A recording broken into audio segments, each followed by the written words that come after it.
Hello, boys and girls. Our story today is about God calls a special leader. This is the story of how it happened. There was a man named Elkanah, and he had a wife, Hannah, and they didn't have any kids. And Elkanah said to Hannah, "Don't cry. Am I not better than 10 sons to you?" But he married another lady called Peninnah and had children by her. Hannah prayed silently at the temple to the Lord for a long time. Her lips only were moving, and Eli the high priest thought that she was drunk. "How long are you going to stay drunk?" he asked. "Sober up." She replied, "I'm not drunk. I've been praying all this time, telling the Lord about my problems." Eli said, "You may go home now and stop crying. The Lord God of Israel will answer your prayer." Elkanah and his family got up early the next morning and they went back to their home at Ramah. Later the Lord blessed Elkanah and Hannah with a son. And Hannah named him Samuel, because she had asked the Lord for him. Some years later at the temple, Hannah said to the high priest, "A few years ago I stood here and asked the Lord to give me a child. Here he is. Now I'm giving him to the Lord, and he will be the Lord's servant for as long as he lives."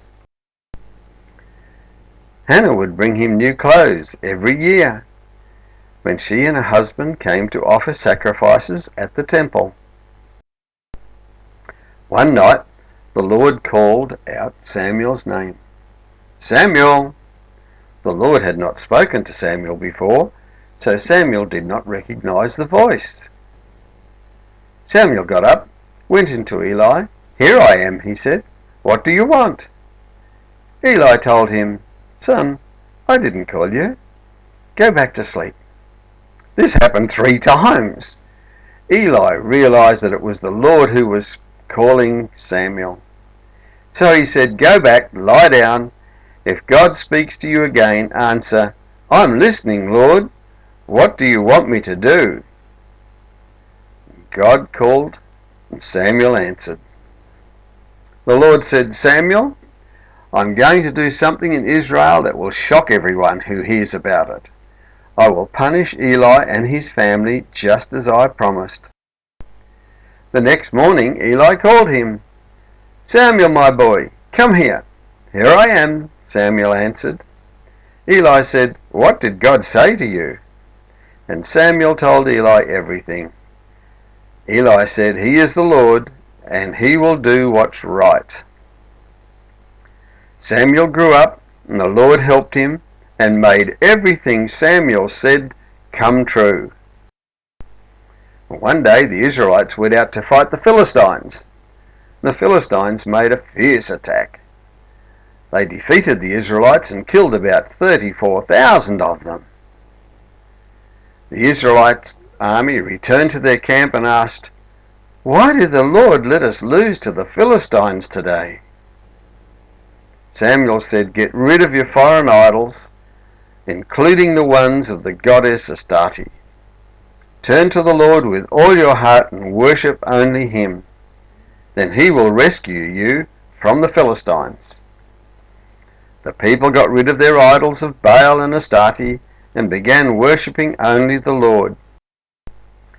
The Israelites were afraid when they heard the Philistines were coming again. "Don't stop praying," they told Samuel. "Ask the Lord our God to rescue us." Samuel begged the Lord to rescue Israel. Then he sacrificed a young lamb to the Lord. And Samuel had not even finished offering the sacrifice when the Philistines started to attack. But the Lord answered Samuel's prayer and made the thunder crash all around them, and the Philistines panicked and ran. And the men of Israel went after them, killing every soldier they could find And what a victory that was! Samuel had 2 sons. When Samuel was getting old, he let them be leaders. But they were not like their father. They were dishonest and accepted bribes. One day the nation's leaders came to Samuel at Ramah and said, "You're an old man. You set a good example, but your sons haven't followed it. Now we want a king to be our leader, just like all the other nations. Choose one for us." Samuel was upset to hear the leaders say they wanted a king, so he prayed about it. The Lord answered, "Samuel, do everything they want you to do. I am really the one they have rejected as their king, but warn them and tell them how a king will treat them." Samuel said to them, "If you have a king, this is how he will treat you. He will force your sons to join his army. Others will have to farm the king's land or make weapons and parts for his chariots. Your daughters will have to make perfume or do his cooking and baking. The king will take your best fields as well as your vineyards and olive orchards and give them away. He will also take 1/10 of everything." But they still wanted a king.